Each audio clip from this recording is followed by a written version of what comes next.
Welcome back to The Dip. I'm Stephen Peace. As we continue to dodge our way through 2026, we are now in February at the shooting of this video, and it is episode 4, I believe, of Dodge 26. So what we have come up with so far is we're going to follow Elon Musk throughout the year. Anything that relates to his businesses that we can have a look at investing in, we're going to have a look at that.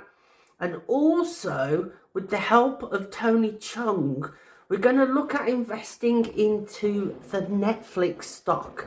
Now, it just so happens 2026 is going to be a big year for Netflix.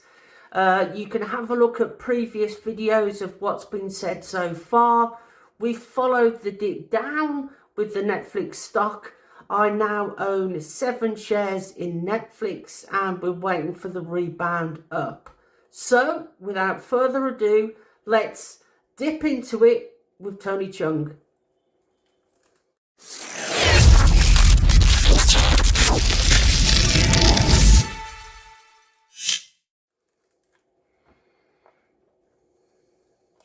And it's the stage Netflix chose to have Alex Honnold climb a 101-story skyscraper in the dead center of Taipei.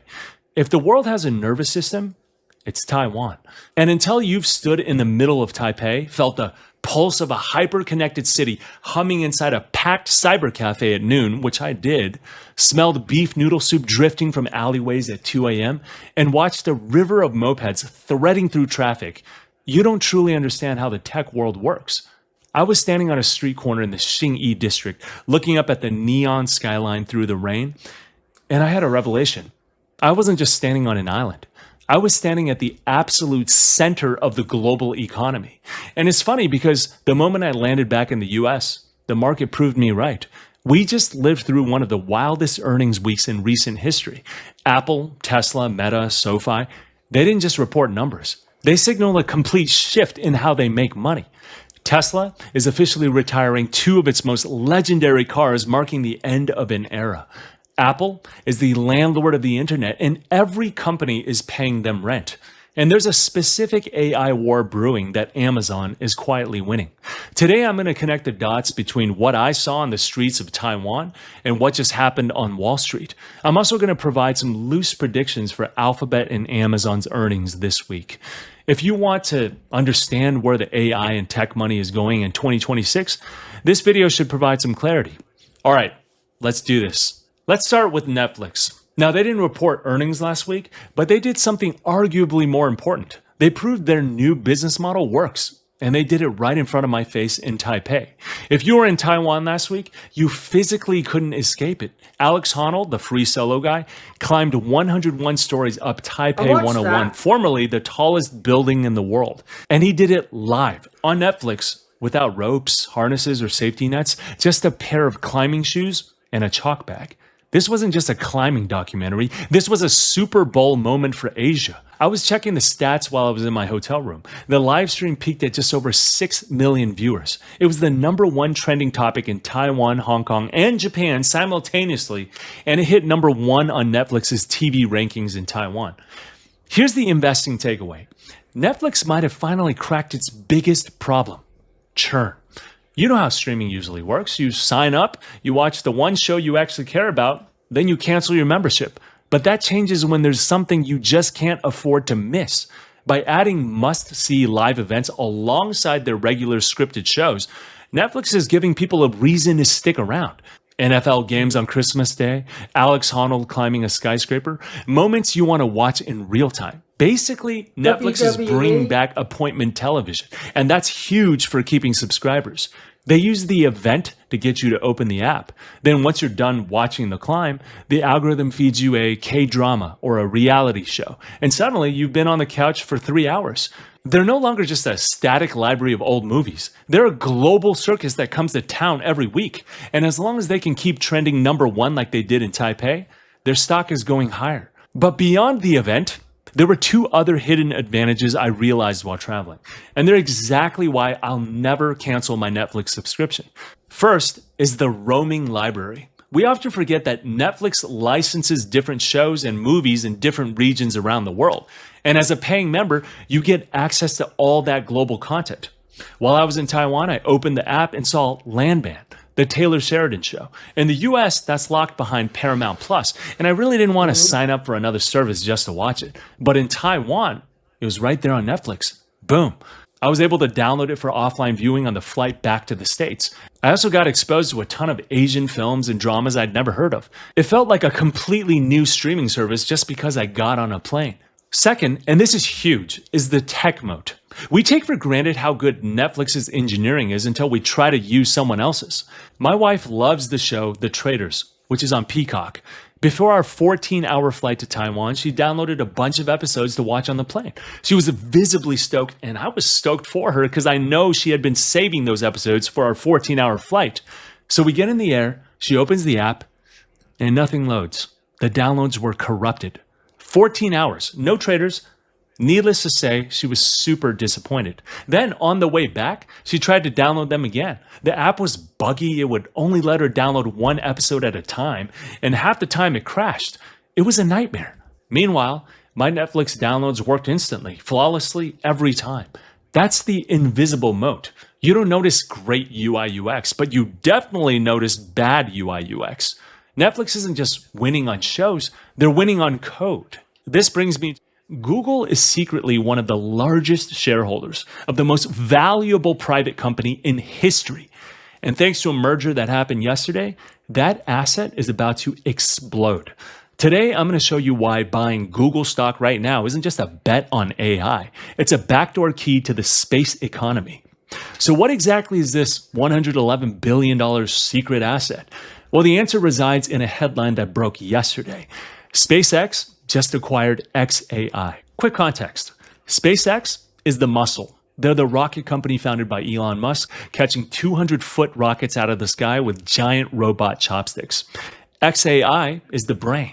They own Twitter, now called X, and they built Grok, a competitor to ChatGPT, Claude, and Gemini, and the only AI that drinks a fire hose of 24/7 real-time data from Twitter. And yesterday, the muscle bought the brain.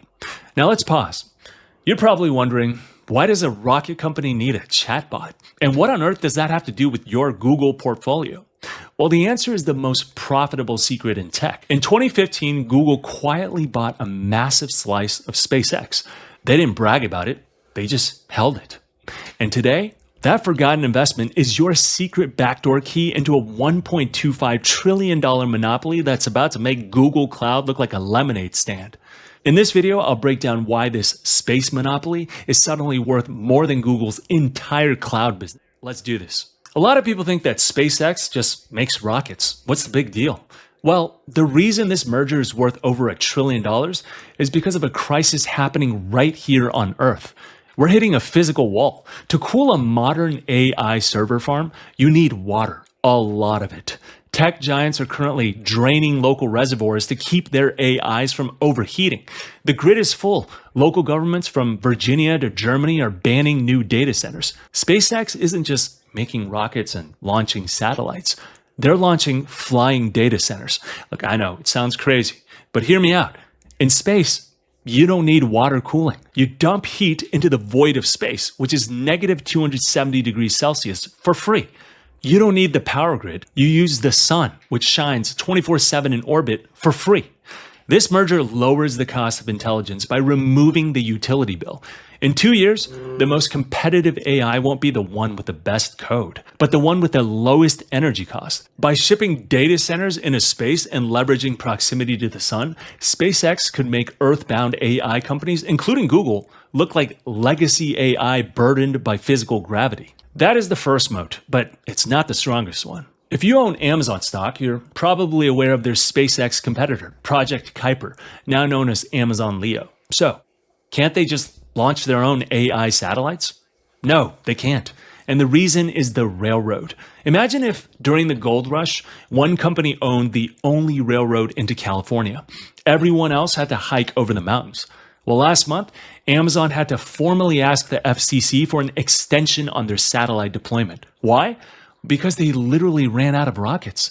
Jeff Bezos' Blue Origin is years behind schedule. So what did Amazon do? They had to kneel. They quietly signed a deal to buy launches from SpaceX. Think about that. Amazon is paying their biggest competitor to launch their own product. SpaceX is effectively charging their competitors a tax to enter the market. This creates a margin gap that can never be closed. SpaceX is playing the game on easy mode while everyone else is paying premium shipping. Now, let's get a little contrarian. This is the regulatory arbitrage. On Earth, AI is getting strangled by red tape. The EU AI Act, California safety bills, GDPR. Governments are terrified of AI and they're slowing it down.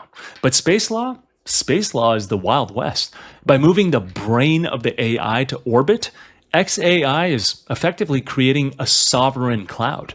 Data processed in international waters or international vacuum is much harder to censor, tax, or shut down. It's the Swiss bank account of information. For global enterprises who are afraid of local government overreach, the SpaceX cloud becomes the only safe haven. This commands a premium price, a freedom premium that terrestrial clouds like Azure or Google Cloud simply can't offer. Okay, back to that number in the title, $111 billion. Let's do the actual math so you can see where I'm getting this, because it depends on two critical numbers. First, the stake. While Google has never publicly confirmed the exact decimal point, most institutional analysis pegs their ownership from that 2015 deal at roughly 7.5% after dilution. Second, the IPO. The current merger values SpaceX at $1.25 trillion, but the leaked target for the public listing in June is $1.5 trillion. So if you take 7.5% of a $1.5 trillion market cap, you get roughly $111 billion. To put that in perspective, that's nearly double the market cap of Ford. And right now, Wall Street is valuing that asset at zero because it's locked up. But the moment that IPO bell rings in June, that zero turns into $112 billion of liquid cash on Google's books. That's the margin of safety. Right now, you can buy Google for its PE ratio based on search and YouTube, but you're getting the SpaceX stake for free. It's like buying an old jacket at a thrift store and finding a winning lottery ticket in the pocket. Even if you think Google search is dying, the SpaceX stake is the perfect hedge. They're effectively one of the largest shareholders of the company that is disrupting them. Now, we need to talk about the asset everyone loves to hate. X, formerly Twitter. Why is X part of this deal? Is it just Elon's ego? No. It's the training data.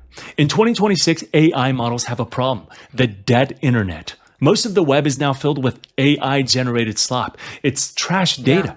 If you train an AI on trash, you get trash. But X is different.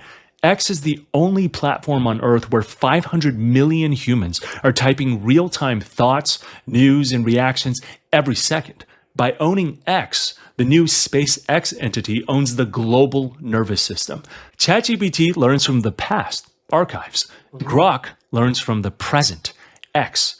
This gives the SpaceX AI a latency moat. It knows what's happening in the world before it hits the news sites. For financial traders, governments, and military users, that 5-minute advantage is worth billions. And here's the true contrarian bit. With X payments rolling out later this year, X becomes the wallet for the space economy. You won't just use X to tweet. You'll use it to buy Starlink bandwidth or rent time on the orbital supercomputer. It completes the loop. And finally, there's one last layer. Owning the stock is one thing, but having access to the computer is another. There's a second company involved here, one that just controversially wired $2 billion to XAI last quarter. Everyone called it a bailout, but if you look at the orbital compute model, that money wasn't a bailout. It was a reservation fee. This company just secured exclusive priority access to the world's only space-based supercomputer. That company is Tesla. Tesla is increasingly a robotics company. Optimus, their humanoid bot, needs to think. But if Tesla puts millions of robots in our homes, the inference cost, the cost to run those brains, would bankrupt them, unless they own the compute. By investing $2 billion now, Tesla is prepaying for the space brain.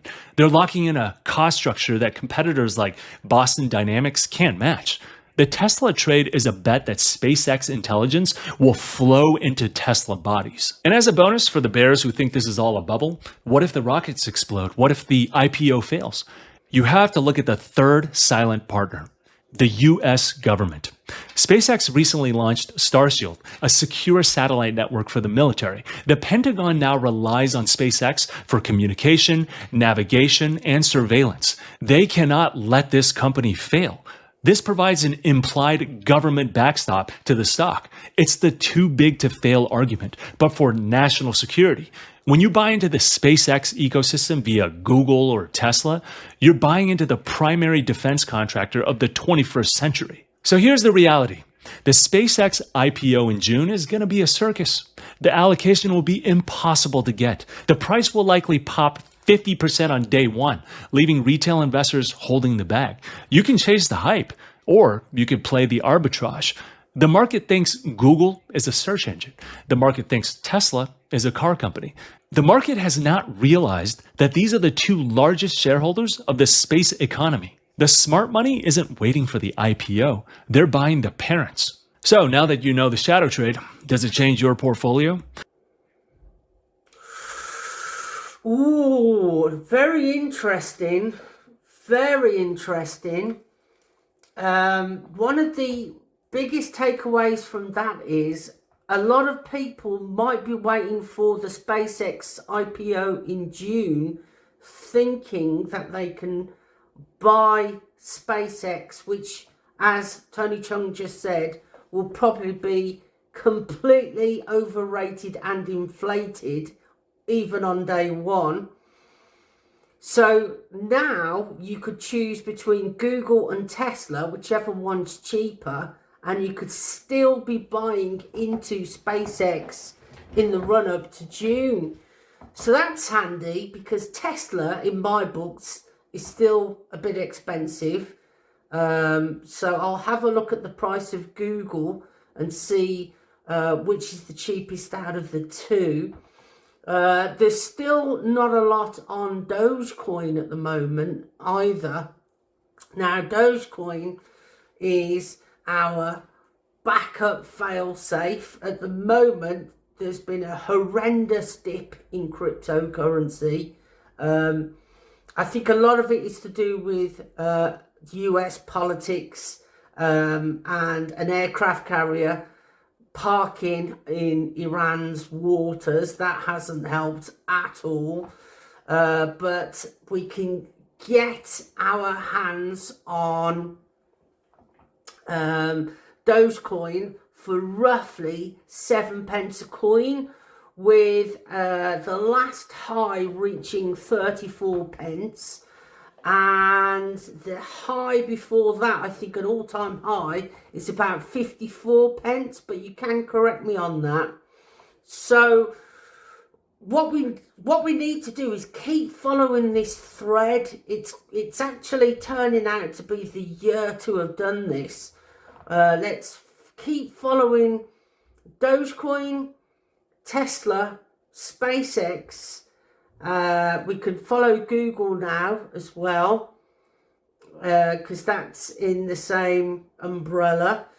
And I think one of the takeaways I've learned from researching all these videos is we need to stick to our guns with the presenters. So we're going to have Tony Chung tell us about Netflix, and we'll have Facade tell us more about SpaceX when he does his videos.